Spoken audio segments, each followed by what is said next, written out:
दोस्तों स्वागत है आपका हमारे चैनल NS24 क्लासेस में।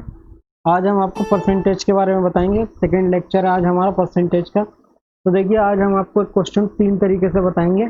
पहला हम कॉन्सेप्ट के साथ समझाने की कोशिश करेंगे। तो देखिए पहला वे ये है कि एक संख्या में 62 जोड़ा जाता है। देखिए एक संख्या है उसमें 62 जोड़ दिया जाता है तो वो संख्या 120% हो जाती है। ठीक है, कितनी हो जाती है वो 120%। यानी हम इसे कितना लिख सकते हैं 1/5। 20% को हम 1/5 लिख सकते हैं ना, इतना बढ़ जाती है। तो देखिए इसे हम अगर कैलकुलेट करते हैं तो देखिए इससे कैंसिल हो जाता है हमारे पास, यानी जो हमारे x/5 इज इक्वल टू आ जाता है 62 और x की वैल्यू हमारे पास आती है 5 दूनी 5 दूनी 30 और 31, यानी 310 हमारे पास वैल्यू आ जाती है। ये हमारे पास वे 1 है। अब हम देखिए सेकेंड वे से आपको समझाते हैं। सेकेंड वे क्या है, ठीक है ना। यदि एक संख्या में 62 जोड़ा जाए तो ये कोई संख्या है वो अपने आप में 100% होती है। मालूम है कोई भी संख्या है वो 100% होती है, उसका परसेंट वो निकलवाता है कि किसी संख्या का 10% या 20%। देखिए मान लीजिए कि वो संख्या 100% है हमारे पास, ठीक है। अब उसमें 20% क्या करा हमने, उसमें 20% बढ़ जाती है वो संख्या, 20% बढ़ जाती है वो संख्या, ठीक है। तभी तो ये टोटल 120% होता है। तो ये देखिए ये जो 20% है जो बड़ी है वो 62 के बराबर तो है। यहाँ पर देख लीजिए आप, यहाँ पर 20% 62 के बराबर होता है, यानी जो बढ़ी हुई है संख्या वो 62 के बराबर तो है। तो देखिए 20% जो है 62 के बराबर है। अब हमें वैल्यू किसकी निकालनी है, 100% की निकालनी है। तो पहले देखिए 1% निकाला हमने, तो इस तरीके से कर दिया। अब हमें 100% चाहिए तो हमने दोनों और 100% से मल्टीप्लाई किया, ठीक है। ये 100 से, अब देखिए ये मेरे पास हुआ 5 और इसकी हमने मल्टीप्लाई करी तो ये हमारे पास आया 310। तो यहाँ पर आप जो 100% है वो कितने के इक्वल आया, 310 के। अब देखिए हम आपको तीसरा वे समझाते हैं। तीसरा वे क्या है, देखिए हमें मालूम है 20 जो है कितने के, 20% जो है कितने के बराबर होता है 1/5 के। तो डायरेक्टली हम 1/5 लिखते हैं। अब देखिए ये जो वैल्यू हमें निकालनी है, क्योंकि हमें संख्या निकालनी है ना, तो संख्या तो पूरी एक ही होगी ना, 100% होगी। और 100% को आप वापसी से कन्वर्ट करते हैं संख्या में तो कितना आता है 1। तो यानी वो संख्या हाँ 1 ही तो होगी जो हमें निकालना। तो हमें यहाँ से 1 की वैल्यू निकाल लेनी है ना। तो ये जो 1/5 है ये 20% कितने के बराबर था, ये था 62 के बराबर। तो 1/5 62 के बराबर है, तो एक कितने के बराबर होगा 310 के। तो बस हमें यही निकाल लेना, ठीक है। अगले क्वेश्चन की तरफ चलते हैं। यदि एक संख्या का 16 सही 2/3% उसमें से घटाया जाए तो 125 प्राप्त होता। संख्या बताइए। अब देखिए हम इसे वही पहले वन वे से करते हैं। एक संख्या है और ठीक है उसमें से क्या घटाना, इतना घटाना, ठीक है, इतना घटाना उस संख्या का 16 सही 2/3%, तो फिर 125 प्राप्त होता। अब देखिए इसे कैसे लिख सकते हैं, 16 3 48, 2 50/3 लिख सकते हैं ना। इसे हम लिख सकते हैं 50/3%। अब देखिए 50 को आप कन्वर्ट करेंगे तो आप नीचे 100 से मल्टीप्लाई करेंगे तो 5 दूनी यानी 1/6, इसे आप लिख सकते हैं डायरेक्टली 6 इतना, और ये 125 के बराबर है, ठीक है। तो हमारे पास ये हो जाएगा 5x/6 125। तो ये x मेरे पास जो आगा कितना आगा 5 दूनी 10 5 पंजे 25, यानी 25 छंग 150 150 जो आगा मेरे पास x कितना होगा 150। अब देखिए हम सेकेंड वे से करते हैं इसे। सेकेंड वे क्या है हमारे पास, देखिए सेकेंड वे हमारे पास यही है कि 100% और ये 50/3% इसमें से घटा ये 50/3% और ये 100% है। तो ये जो टोटल है यही तो 125 के बराबर है ना, यानी ये 250/3% घटा के लिखते हैं हम, तो यही तो 125 के बराबर है ना। अब हमें 100 निकालना, तो हम कैसे निकालेंगे आप, क्योंकि पहले तो 1% कर लेते हैं, 125 इंटू 3/250, और हमें कहीं भाई वैल्यू क्या चाहिए 100 की, तो दोनों और 100 से मल्टीप्लाई कर देते हैं, ठीक है। दोनों और आप 100 से मल्टीप्लाई कर देते हैं। अब देखिए यहाँ से हम इसको निकाल लेते हैं, 25 पंजे 125 और 25 दाएं 150 250, और यहाँ से देखिए काटते हैं इसको 5 ये 15 और 150, तो ये 150 आ जाता है 100%, ठीक है। अब हम आपको देखिए इसे तीसरे वे से करके दिखाते हैं। तीसरा वे इसका क्या है, देखिए तीसरा वे इसका क्या है, ये हम आपको बताते हैं। देखिए हमें मालूम है कि 50/3% कितने के बराबर लिखेंगे हम डायरेक्टली, डायरेक्टली हम इसको लिखेंगे 1/6 के बराबर, डायरेक्टली हम इसे लिखेंगे 1/6 के बराबर। ठीक है, थोड़ा पेन में प्रॉब्लम हो रही थी। 50/3% को हम डायरेक्टली 1/6 के बराबर लिखेंगे ना। ठीक है, तो अब हमें क्या निकालना है, 1 की वैल्यू निकालनी है ना, 1 की वैल्यू निकालनी है ना हमें। ठीक है, तो अब देखिए क्या है कि ये एक में से घटने के बाद जो वैल्यू आती है मेरे पास 125 आती है। ठीक है, यानी मैं इसे 5/6 125 लिखूंगा और ये मेरे पास हो जाएगा 5 दूनी 10 और ये मेरे पास 1 की वैल्यू आ जाएगी कितनी, 25 छंग 150। तो 25 छंग 150 आ जाएगी मेरे पास वैल्यू, 1 की वैल्यू। तो इस तरीके से हम दूसरे तरीके से कर लेंगे। अब देखिए तीसरे क्वेश्चन की तरफ चलते हैं। यदि किसी संख्या में 33 सही 1/2% जोड़ा जाए तो 121 प्राप्त होता है। 180 प्राप्त होता है, कितना जोड़ा जाए। ठीक है, तो देखिए पहले वैसे हम इसे करते हैं, यदि किसी संख्या में 37 सही 1/% जोड़ा जाए, कोई संख्या है x और हम इसमें इतना परसेंट क्या करते हैं, जोड़ देते हैं। इसे लिख सकते हैं 37 74 1 75 y 2%। ठीक है, इतना जोड़ा जाए तो 121 प्राप्त होता। ठीक है, तो इसको आप अगर वापसी 75 को आप क्या लिख सकते हैं, 3/4, यानी इसे लिख सकते हैं 3x/4 या 4 दूनी 8, कितना लिख सकते हैं। ठीक है, तो 8 और 3 11x/8 121। तो देखिए ये हो गया 11 और ये हो गया x की वैल्यू कितनी आई 88। अब निकालनी क्या की वैल्यू है, जो ये जोड़ा जाता, यानी इसकी वैल्यू यही तो जोड़ा गया। तो 3y8 की वैल्यू निकाल ली है ना हमें। तो ठीक है, हमने x की वैल्यू रखी यहाँ पे और ये हमारे पास 33 आ गया। तो देखिए ये तो वे 1 है। अब हम इसको सेकेंड वे से करते हैं। सेकेंड वे से कैसे करेंगे, देखिए सेकेंड वे से हम इसे किस तरीके से करते हैं कि हमारे पास जो है हमने इसको 100% संख्या को मान लिया और इसमें हमने संख्या कितना जोड़ रहे हैं 75/2%, यानी हम इसको क्या लिखेंगे 275/2%। और ये 121 के बराबर है ना, और हमें वैल्यू क्या की निकालनी है सिर्फ 75/2% की। तो 75/2 हम 75 से इधर मल्टीप्लाई मैंने किया और 75 से इधर किया। ठीक है, आप 75/2 को रोक के बाकी मैंने इसको 121 75 और अपॉन 275 इसमें मल्टीप्लाई ठीक है कर दिया। ये अब इसे कन्वर्ट कर लेते हैं, हम कैलकुलेट कर लेते हैं। 25 3 75, 25 से करना 25, 25 से करना 25 और ये आ जाता है मेरे पास 11 3 33। तो ये मेरे पास 33 के बराबर हुआ ना 75/2%। ठीक है, इस तरीके से हम इसको कर लेंगे। एक तीसरा तरीका हमारे पास, देखिए डायरेक्टली इसे 1 लिखिए आप और इसको आप लिखिए 3/4 लिखेंगे ना, 3/8 लिखिए। तो यानी 8 ये 11/8 जो है कितने के बराबर है 121 के। तो 1 कितने के बराबर आया मेरे पास, 1/8 की अगर मैं वैल्यू करूं तो देखिए कितने के बराबर आया 11 के। और मुझे निकालना कितना 3/8 की बराबर। तो ठीक है, 3 से दोनों साइड मल्टीप्लाई कर दूंगा तो 3/8 कितने के बराबर आएगा मेरे पास 33 के। तो इस तरीके से 33 हो जाएगा आंसर इसका। अब देखिए चलते हैं अगले क्वेश्चन की तरफ। एक आयत की लंबाई 20% बढ़ाने पर उसकी चौड़ाई कितनी प्रतिशत घटाई जाए, उसके क्षेत्रफल पर कोई बदलाव ना हो। तो देखिए इसको हम करते हैं पहले तरीके से, और पहला तरीका हमारे पास क्या है, देखिए एक फॉर्मूला हमारे पास वे1। फॉर्मूला क्या है हमारे पास, देखिए x प्लस माइनस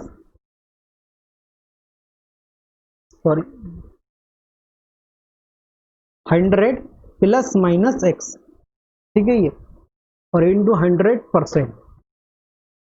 इस फॉर्मूले को हम यहाँ पर लगा के कर सकते हैं। देखिए x की वैल्यू कितनी है 20, और चूंकि देखिए मेरे पास यहाँ बढ़ रही है तो प्लस में आएगा ना, तो 20 ये प्लस में आ गया मेरे पास, ठीक है परसेंट। ठीक है, अब ये जो है मेरे पास 20/120 और इंटू 100, और ये आया था मेरे पास 1/6।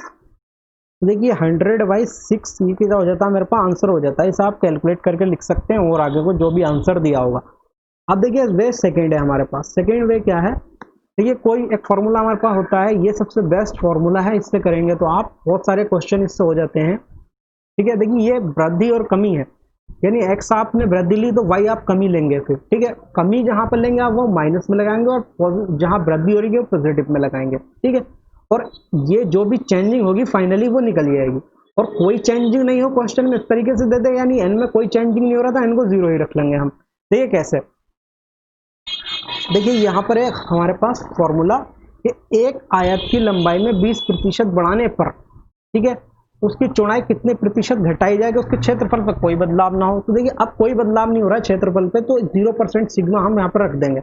और देखिए ये हमारे पास 20% वृद्धि हो रही है और y की वैल्यू हमें निकालनी है, तो यहाँ पर हम लगाएंगे 20y/100। अब देखिए ये हमारे पास 20 हो गया और इसको हमने कैलकुलेट करके लिखा, तो ये कितना हुआ मेरे पास, तो 5 यानी ये मेरे पास 6y/5, ठीक है।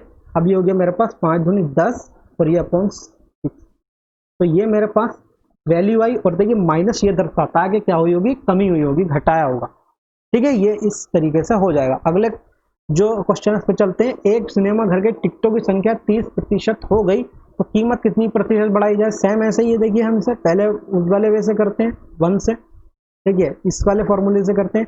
0 कोई चेंजिंग नहीं हुई तो हम वहाँ पर 0 लग देते हैं।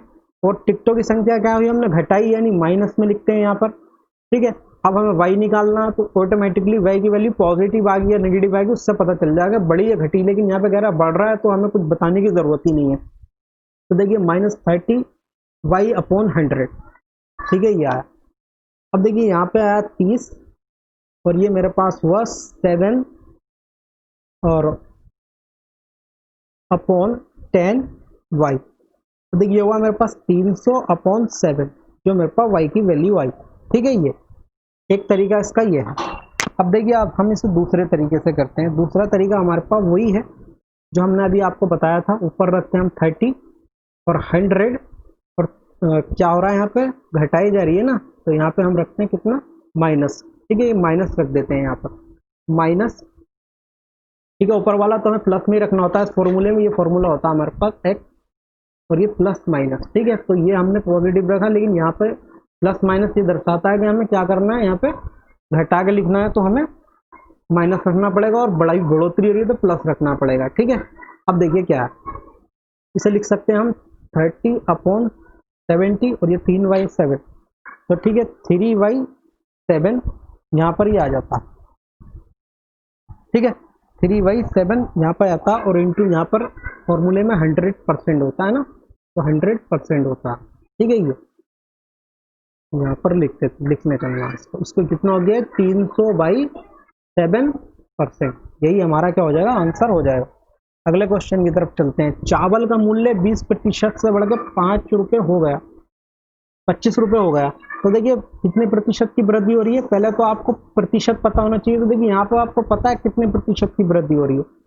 वृद्धि हो रही है, देखिए अगर आप 25 में से 20 घटाते हैं, इससे आप निकाल लेते हैं ना परसेंटेज कितने, आपको यहाँ पर रुपए में दे रखा है तो हम पहले परसेंटेज में कन्वर्ट कर लेते हैं। तो 5/20 कितना होगा मेरे पास, 5×5 = 25, तो कितने की, यहाँ पे 25% की वृद्धि हो रही है। अब हम आप उस फॉर्मूले में क्या करते हैं, लगा देते हैं। कौन सा फॉर्मूला हमारे पास, ठीक है, हमारे पास ये वाला फॉर्मूला x + y xy/100, ठीक है। वैसे भी डायरेक्टली आप 25 ही रख देंगे तो आंसर आ जाएगा। ये कह रहे हैं कि खर्च ना बढ़े, मतलब इसमें कोई चेंजिंग ना हो, तो हमने इसको 0 रखा। अब देखिए यहाँ पर कितने 25% क्या हो रही है, बढ़ोतरी हो रही है, और y हमें निकालना है, तो 25y/100 इसको हम लिख सकते हैं 1/4, ठीक है। तो ये होगा हमारे पास 25 और ये आगा 4 और 1 5 y/4, 5×5 = 25 और 5×4 = 20, तो y कितना है मेरे पास 20, तो इतने प्रतिशत की क्या होगी, कमी होगी, माइनस में ये आ रहा है हमारे पास चिन्ह, ठीक है। अब आप इसे चाहें तो वैसा कर सकते हैं जैसा हमने पहले किया था, 25 ऊपर रहेंगे और x, और यहाँ पर क्या बढ़ा रहे हैं ना, तो 25, ठीक है, और ये सॉरी ये 100 और इंटू 100%, तो देखिए ये हो गया 25, ये हो गया 125 और इंटू 100, ठीक है। 25×5 = 125, 25 चौके तो, ठीक है, 5×5 = 5×4 = 20, कितने 20% की, ठीक है। ये अगले क्वेश्चन की तरफ चलते हैं। किसी संख्या का 30% उसका 243 है, तो 130% होगा, ठीक है। ये कह रहा है किसी संख्या का 30% उसका 243 है। हाँ ठीक है, किसी संख्या का 30% उसका 243 है तो 130% होगा। कोई संख्या मान लीजिए, हम इसको पहले वे 1 से करते हैं। कोई संख्या है हमारे पास x, ठीक है, और उस संख्या का 130%, सॉरी 30% यानी कितना परसेंट, 30% कितना है उसका 243 है, कितना है उसका 243 है, 243 है, ठीक है। तो इसे हम पहले यहाँ से कैलकुलेट कर लेते हैं। ये 3 8 24, 3 गुना 3, x की वैल्यू कितनी है हमारे पास 810 आती है, ठीक है। अब ये पूछ रहा है तो 130% क्या होगा, तो देखिए अब संख्या आएगा 810 आ गई मेरे पास, और अब 130% निकलवा रहा है ये उसका। तो देखिए 130% कितना होगा, आप रख लीजिए यहाँ से, ये कैंसिल। अब देखिए 13 की से मल्टीप्लाई हम करेंगे तो 1053 आएगा, ठीक है। ये एक सिंपल सा तरीका है। अगले क्वेश्चन की तरफ चलते हैं। आयत की लंबाई 20% बढ़ा दी जाए तथा चौड़ाई 10% बढ़ा दी जाए तो क्षेत्रफल पर क्या प्रभाव पड़ेगा। तो देखिए इस तरीके से आप निकाल लेते हैं हम इसको, x प्लस वाई और एक्स वाई अपॉन 100। अब देखिए कह रहा है क्षेत्रफल पर क्या प्रभाव पड़ेगा, यानी इस पर क्या प्रभाव पड़ेगा। ठीक है ना, 20% बढ़ा दी जाती है तो हमने पॉजिटिव रख दिया, और उसके बाद में क्या कह रहा है, ये 10% चौड़ाई बढ़ा दी जाती है और 10% चौड़ाई बढ़ाई जाती है, ठीक है। तो ये मेरे पास 20 इंटू 10 अपॉन 100, ये मेरे पास दो, तो ये हो गया मेरे पास 30 और ये 2 32, तो 32% की क्या आएगी, चेंजिंग आएगी, 32% की चेंजिंग आएगी। क्षेत्रफल कितना होगा, 32% बढ़ेगा। अगर यहाँ का माइनस आता तो फिर घटता, ठीक है। अगले क्वेश्चन की तरफ चलते हैं। वृत्त की त्रिज्या 10% बढ़ा दी जाए तो क्षेत्रफल पे क्या प्रभाव पड़ेगा। ठीक है, त्रिज्या 10% बढ़ा दी जाती है, ठीक है। तो मेरे पास फॉर्मूला यही है, एक्स वाई अपॉन 100। अब देखिए यहाँ पे त्रिज्या जो होगी, लंबाई चौड़ाई दोनों के हम त्रिज्या ही मानेंगे ना, तो यहाँ पर हम रखते हैं 10%, और यहाँ पर भी 10%, और यहाँ पे 10 इंटू 10 अपॉन 100, ठीक है। ये हो गया 20, और इसको काटते हैं तो ये होता 1, और ये हो गया 21%, ठीक है। ये 21% हो जाता है। अगले क्वेश्चन की तरफ चलते हैं। Question number 10।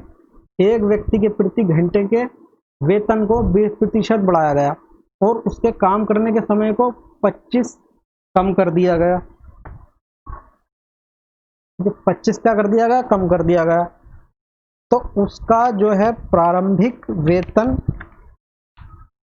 2800 रुपये था, तो नया वेतन बताओ, ठीक है। तो यहाँ पर हमें क्या करना, देखिए एक फॉर्मूला होता है हमारे पास, per hour into work hour, ठीक है। जो हमारे जितने घंटे हमने काम किया और फिर ये सैलरी, ये हमारे पास फॉर्मूला होता है, ठीक है। जो हमारे पास वर्किंग टाइम है और जितने घंटे हमने काम किया। अब देखें यहाँ अगर आप प्रत्येक व्यक्ति कितने 20% प्रत्येक घंटे के हिसाब से इतना काम किया, और 25% क्या क्या उसका हमने कम कर दिया गया, क्या उसका काम करने का समय, यानी जो वर्किंग टाइम था वो कितना कर दिया गया, 25% कम कर दिया गया। और सैलरी कितनी आ जाती है उसकी, जो हमें दे रखी है उन्होंने कितनी दे रखी है, 28, ठीक है। अब क्या है, देखिए हमें यहाँ से क्या करना है, 20 और माइनस 25, ठीक है, और -2 इंटू 25 अपॉन 100, ये हमें फॉर्मूला लगा देना है, जैसे हमने आपको ये वाला फॉर्मूला बताया था, x प्लस वाई एक्स आई अपॉन 100, ठीक है। ये इस फॉर्मूले से हमने लगा दिया। तो जब हमने इसको लगाया यहाँ से, तो हमारा कितना आता है, ये 5 और 5 पंजे 25, ठीक है। तो ये हमारे पास होता है -10%, और ये -10% होता है तो देखिए अब ये 28 तो है ना, इसमें से कितना इसने मतलब कितना जो है टाइम कम किया, तो ये 90/100। अब यहाँ से हम इसको कैलकुलेट करके लिख देते हैं, तो कितना हो जाता है हमारे पास 2520। ठीक है, ये इस तरीके से हो जाएगा। एक व्यक्ति के प्रति घंटे का 20%। देखिए ये जो है फॉर्मूला होता है हमारे पास एक। अब देखिए यहाँ से हमने क्या किया, इस वाले फॉर्मूले से पहले हमने ये निकाला कि कितने प्रतिशत की कमी हो रही है और कितने प्रतिशत की बढ़ोतरी हो रही है, तो 10% की हो रही है कमी। अब देखिए 2800 रुपये जब वो 100% काम करता था तब, अब जब उसके समय को 25 कम कर दिया गया, तो जब कम कर दिया गया तो यानी वो 90% काम कर दिया, तो उससे हमने ये निकाल दिया। दोस्तों प्लीज़ हमारा चैनल सब्सक्राइब करें, वीडियो को लाइक करें और अगले वीडियो पाने के लिए नोटिफिकेशन का बटन दबाएं। बहुत बहुत धन्यवाद।